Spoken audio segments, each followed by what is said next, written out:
Segera di bulan September ini, pemerintah melalui Kementerian Sosial akan meluncurkan program bantuan sosial beras sejumlah 15 kg yang akan dikoordinir oleh Perum Bulog.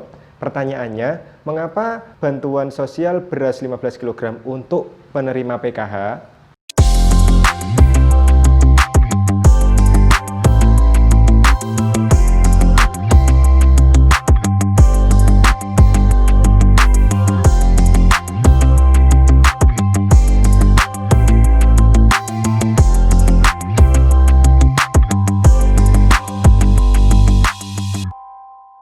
Assalamualaikum warahmatullahi wabarakatuh. Kita kembali lagi di channel Inspirasi Oktara. Menurut informasi BPS, Indonesia mengalami peningkatan angka kemiskinan sejumlah 26,42 juta, terutama di era pandemi ini. Mengapa bisa terjadi? Faktanya di era pandemi ini semuanya semakin sulit. Banyak pekerja atau karyawan yang terpaksa harus dirumahkan.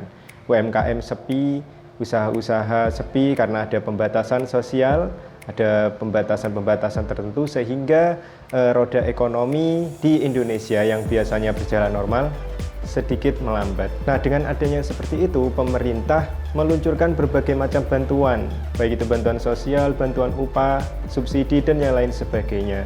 Ditemukan kenyataan bahwa di desa, di kelurahan banyak sekali masyarakat yang mendaftarkan dirinya sebagai calon penerima bantuan. Pertanyaannya, apakah semua yang hadir atau yang datang di desa atau kelurahan itu apakah semuanya dikategorikan miskin atau prasejahtera? Tentu bisa dijawab sendiri. Karena juga banyak ditemukan di media-media, ada yang memang benar-benar butuh, ada orang tua yang benar-benar tidak bisa berjalan sehingga harus dibopong menuju kelurahan. Ada juga yang ternyata sudah memiliki kendaraan bagus, bahkan ada yang memiliki mobil pribadi ternyata menerima bantuan sosial. Nah, ini menjadi PR kita bersama. Karena diakui atau tidak, kultur masyarakat kita masih kuat dalam hal ingin memperoleh gratisan, ingin memperoleh subsidi, atau mengharapkan giveaway. Ini masih menjadi kultur yang sulit dihilangkan. Sehingga pada kenyataannya pemerintah setempat ini kesulitan karena menggeludaknya pendaftar yang ingin mendaftarkan diri sebagai calon penerima bantuan. Program Keluarga Harapan yang sejatinya sudah ada sejak tahun 2007, ternyata saat ini semakin terkenal. Dulu memang tidak terlalu banyak yang tahu apa itu PKH, sehingga banyak yang salah sebut.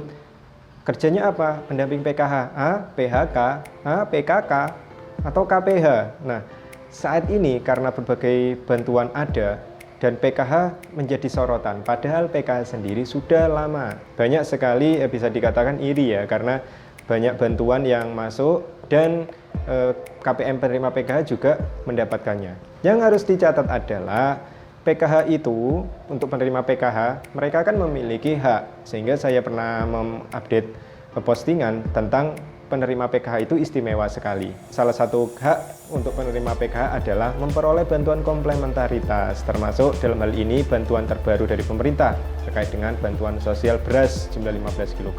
Terakhir, saya lihat postingan dari Kementerian Sosial tentang rencana peluncuran program sosial beras 15 kg di Instagram. Banyak sekali yang menanggapi ya, ada yang menanggapi positif, bahkan ada yang menanggapi negatif, seperti yang saya lihat di postingan tentang BSB, Kementerian Sosial. Nah, Kemensos mengangkat judul mengapa bantuan sosial beras 15 kg diberikan untuk KPM PKH. Ada 4 alasan yang menjadi dasar Kemensos untuk memberikan BSB 15 kg untuk KPM PKH. Alasan yang pertama adalah tentu keluarga penerima manfaat program Keluarga Harapan itu adalah keluarga yang bisa dikatakan prasejahtera atau keluarga yang rentan menghadapi resiko COVID-19. Jadi keluarga-keluarga miskin atau prasejahtera tersebut sangat rentan sehingga perlu diberi bantuan komplementaritas. Dan yang paling penting adalah keluarga penerima manfaat PKH itu sudah ada di dalam DTKS, sehingga kevalitan data itu bisa dipertanggungjawabkan. Alasan yang kedua adalah di dalam program Keluarga Harapan, anggota PKH itu memiliki anak-anak, ya kan, anak balita, ada ibu hamil, di sana juga ada lansia, terus juga ada penyandang disabilitas berat yang perlu diberikan perlindungan, yang perlu diberikan nutrisi, terutama ketika mereka menghadapi kesulitan-kesulitan di era pandemi COVID ini. Alasan yang ketiga, bahwa PKH ini sudah memiliki struktur SDM yang baik sehingga penyaluran pemantauan ini bisa dilakukan secara maksimal, terutama dalam pendampingan bantuan sosial yang berskala besar atau bantuan-bantuan sosial besar seperti misalnya PKH, ada program sembako, termasuk bantuan sosial beras 15 kg ini.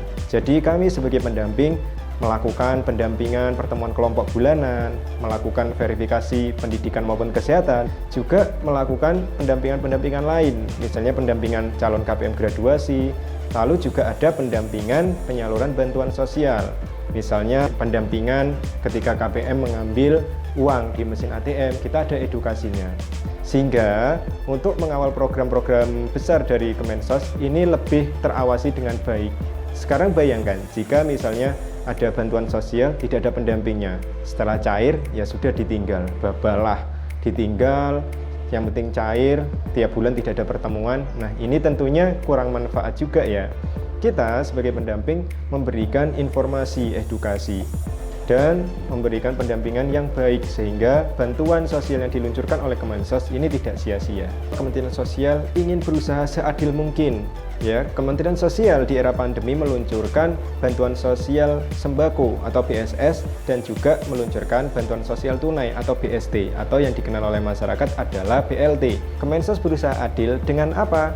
PKH tidak mendapatkan dua-duanya. Jadi BSS maupun BST ini tidak diperuntukkan untuk penerima PKH. Jika misalnya ada dari jenengan yang ingin memperoleh bantuan PKH, ingin memperoleh bantuan bansos yang lainnya, ini tidak perlu menghujat di media sosial, terutama media Kemensos. Jadi misalnya jenengan tidak dapat PKH, jenengan tidak dapat program sembako, tidak perlu protes keras ya di Instagram misalnya, di Facebook atau di YouTube. Tips dari saya adalah silakan jenengan datang ke kantor desa atau kantor kelurahan, silakan cari tahu apakah nama panjenengan ini masuk ke dalam DTKS atau data kemiskinan yang lain.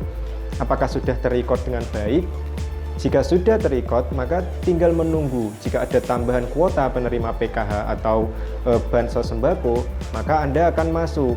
Jika misalnya belum, ya bagaimana caranya? Anda minta petunjuk kepada petugas desa atau kelurahan agar nama jenengan ini dimasukkan ke dalam DTKS atau non-DTKS, penerima bantuan-bantuan misalnya BSS, BST, itu kan rata-rata diambil dari non-DTKS.